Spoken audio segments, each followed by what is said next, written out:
Uh, Fellow St. Lucians, this is Openmike. We're now returning to the second segment of our program. We have now dealt with the larger hotels and Ariane's views on what the situation is and should be. But Ariane has some very good suggestions to make to most St. Lucians, which I think will be within their grasp. And I advise you all to listen very carefully to what he has to say, and that is the concept of dealing with small homes. They are known as chalets. They're also known in Austria as pensions, whereas you have bed and breakfast. You have a 2-3 bedroom hotel. It's not a lot of money. It's something can be done. There are very good sites in St. Lucia, and later in the show I'm going to highlight what we can do with that. And we should also bear in mind that Martinique next door has a population of 400,000. We have 3 ferries a week that brings 300-400 people there. And even though they are better off than us, they are still Caribbean people who would be willing to use those. Similarly, because we have seen the success of it in a place called TKI, who caters actually for North American but have done very well. Ariane. Thank you, Michael. It's interesting just talking about the ferry from Martinique to St. Lucia. We don't know about this. And some of the travel professionals back home must know about it. But it's all about communication. I'm a communication person, and I truly believe that the communication should be improved into all the distribution chain of travel. Because what's happening here is you take as granted, you are in a beautiful paradise and you know all this, you know where your beaches are. We don't. And we let into hands of communication agencies, marketing agencies, and we think that these guys know. They're good at marketing. They're not necessarily good at travel. That's very different. Yeah. And I'm telling you, St. Lucian, whoever has hotels has to diversify their offer. So about small pension or houses, or you have to be on top of it. And internet should become your friend. I'm the first one telling you I don't like it because I don't like Facebook, but I'm using it. It's a must. It's not a nice to have today. It's a must to have. So anybody who's operating hotels, all inclusive or not, should be involved into more communication, into markets they want to explore. And Martinique is one. Yeah. Inter-market into your islands it's good. But also we like to discover. I'm a curious person. If you're telling me that in a week I can go to 2 islands, I will do it. And my generation, we're all about exploring. So think about this when you offer something. We're not just looking for all-inclusive, which is one way to travel. Yeah. But the other way to travel. That may be the initial way. Yeah. Not necessarily for everybody budget. Yeah. But for me, I will be more like an active person, not only sports, but I would love to know that there is a ferry, and I don't have time to organize it for myself. So we need to educate more the travel professionals. It's a nice way to do it. In Canada, in Quebec specifically, it's over 70% of the business that pass through a travel agency. So think about this. Some people from Europe were telling me that they're not much like about travel agents because people shop on internet. Yeah. But you know what? People are coming back into the travel agency because they don't know what they see, what they read, if it's true or not. So you were suggesting that there would be some sort of integration between the tourism industry in St. Lucia and people of your capacity to be able to pass and divulge the information that we have available on a more focused basis. Yeah, because big picture for big picture, every island has pretty much the same thing to offer. Sun, beaches, diving, snorkeling, what have you. And how are you different? Yeah. Why I will choose St. Lucia instead of Barbados, why I will choose Martinique, but why I will maybe choose 2 islands because they're close to each other. Some people don't even know that you can take a ferry to Martinique and it's that close. Now, and it's an interesting situation. There are a couple of boats that they use mainly by sanders. They have 3 trips. They just take a day trip to Martinique, which is for 40 people. But something I highlighted to you, but you are well aware of, and that is that we actually have more international flights to North America than Martinique. Martinique has very little. So that's another area that if we can get them, the people wanting to go to Martinique, as you say, a person come in for, say, 10 days and spend 5 days here and 5 days in St. Lucia, they can take a ferry and go. They should be told so so that they know about it, because the airfares are prohibitive in the islands, so therefore we should use the ferries. And by getting in touch with the ferry representatives, it's something that be done, and I hope that it's something that you can focus on. You've been to St. Lucia now, and you have an organization which can actually be the conduit to such information. To be a messenger, because it's in French. It's a website called professionvoyage.com, and it's a media. So I'm not selling, I'm informing the travel agents. But I want to ask you one question. Why is it we have found that our Canadian market through St. Lucia has not been fantastic? Now I'll say one thing to you. Air Canada was our principal carrier for many years, and they took advantage of the airfares. When my son Alan was the director of tourism, he made a trip, I think it was to Calgary, where he met WestJet, and since then the airfares came down as a result of the competition. And I think WestJet is a sort of a good carrier. But I don't know, I mean, you are a lady, you have traveled a lot. I suppose you have heard of Ryanair in Ireland, and you have also heard of another one, EasyJet. Now these companies, although when most of the companies were losing money, these airlines actually survived. So what does it tell you? There is room for such organizations. And you know, I mean, take a place like Canada. Canada makes very good airlines. We had what you call the Dash 8s, which we've had here for years. They're all made in Canada. And you know, if we could have just organized some sort of special fares to come down to join Canada more to St. Lucia than we presently exist today. I mean, America's a big market. We have a lot of airlines, so they come down, they use the States. Like, I think, for instance, when you were coming down, it's strange enough, traveling from Canada through Miami and back up, it was half the fare as if you came from Canada. Direct. Now, that don't make any sense. Something is wrong somewhere. You bringing the nice subject to talk about airlines. Ryanair, it's because of capacity. How many people there is in Europe? So that's why they can offer that type of airfares.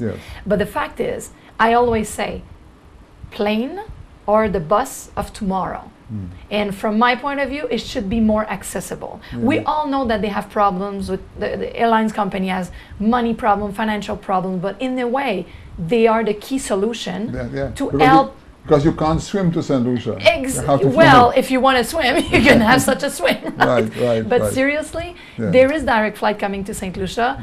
Don't because people from home, they're thinking always, oh, it's too expensive to go to Martinique, for example. Can you imagine? So if they come from here, and they come here and they go to Martinique, it's one solution. If you guys, and I don't know who here in St. Lucia negotiate with the airlines, but that will be definitely something to check about. Because even we think that Toronto and Montreal is closed, it's not. My people from Quebec won't go to Toronto to take a plane. So if there is no direct flight from Montreal, but why it's so expensive compared to the American Airlines who are doing it for half price? So that's one question that authority and government should be really looking at. And I think honestly, Ariane, now the timing is right. I had the pleasure of meeting last week the former chairman of American Airlines, Mr. Peter DeLaura, and at a function, and I posed that question to him, and I said, well, with fuel coming down from $150 a barrel now to $50 a barrel, are we going to see a reduction in airfares? And his answer was no.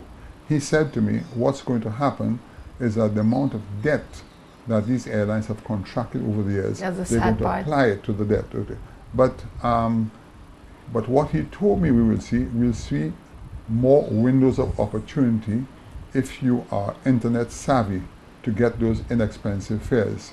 And it definitely is so, because I had a sister come down from Boston 2 weeks ago, and you believe it, on JetBlue, and she paid $400 return, which is unbelievable. And the fact is, if you reduce, because we talking about the fact that the airlines has financial problems, so how they can reduce the airfare. But if quantity fill your plane, would because dictate that.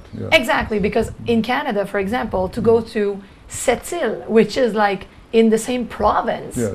it's more expensive to come to go there than coming to islands, Yeah. like let's say Bahamas. Yeah. So I'll come, Yeah. and if government has something to do with that, Yes. it's to help I'll the explain airlines. to you. There's To something, help the yeah, airlines. There's something called cabotage. Have you ever heard of cabotage? Yeah, it's the same word in yeah, French. Yeah, okay. Cabotage means that a foreign airline cannot fly within the local sectors of a country. And therefore, that's what dictates the price. Again, it cuts down the competition, okay? Whereas between Canada and St. Lucia, if the Canadians or the Canadian airlines don't want to play ball, you can do what you just did. You go to the States, and they have to also open their eyes, because coming down here, it's not only money for them, it is volume, because a plane sitting down doing nothing loses money. It has to be in the air at all times. And it's seriously, that will be the first key solution of increasing Yes.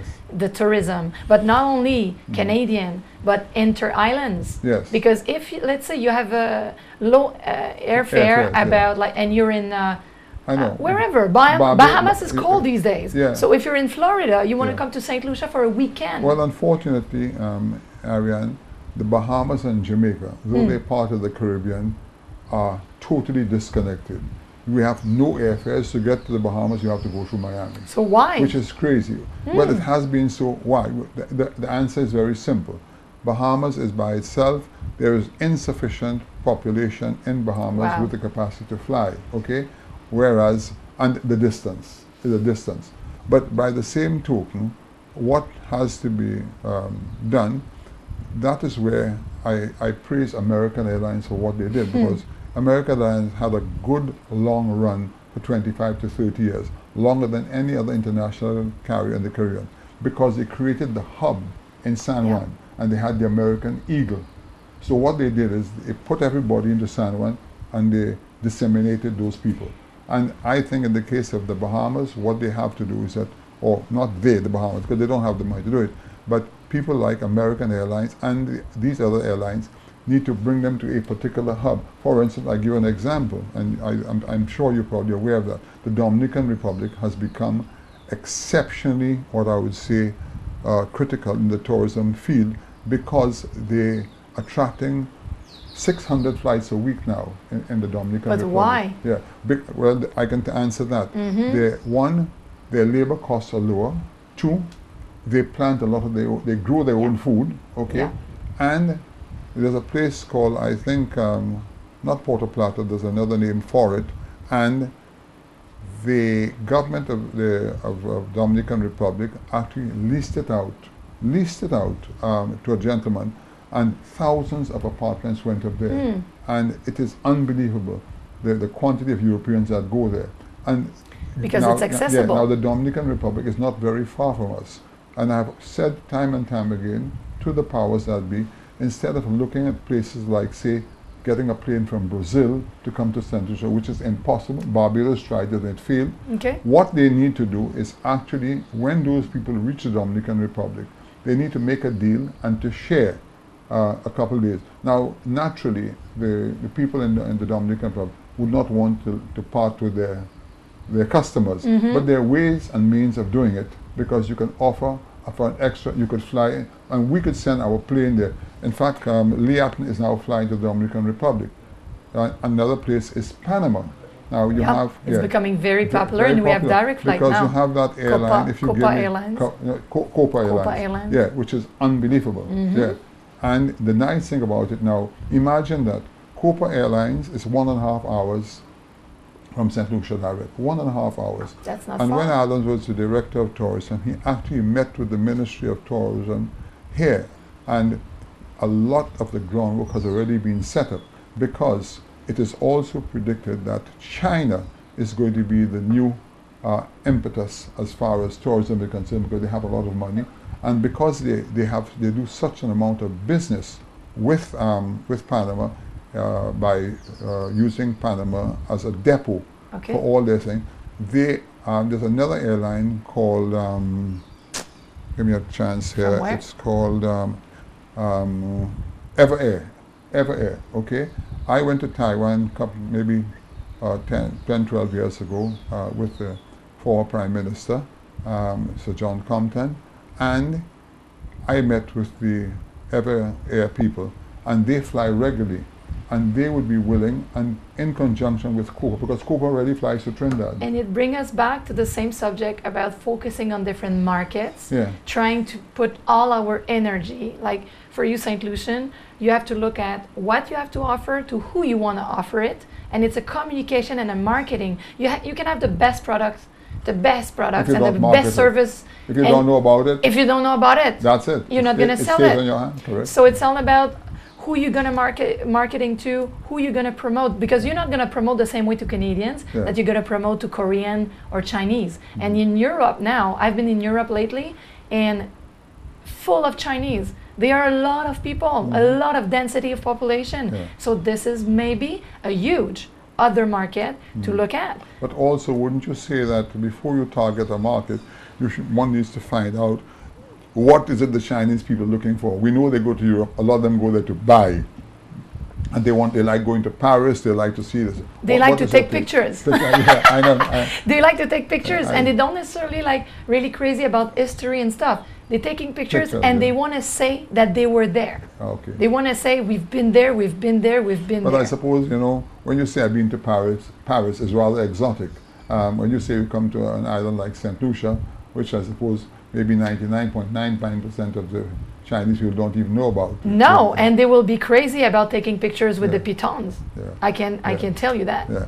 Now, while we're on that subject, I don't want to scare the St. Lucian public. No. The question I'm going to ask you now, with the opening up of Cuba, what do you see? The opening up of Cuba. Cuba, we're going to talk about it later. Yeah, right. St. Lucians, this is Openmike. We've just ended the second segment of our program. We'll be right back.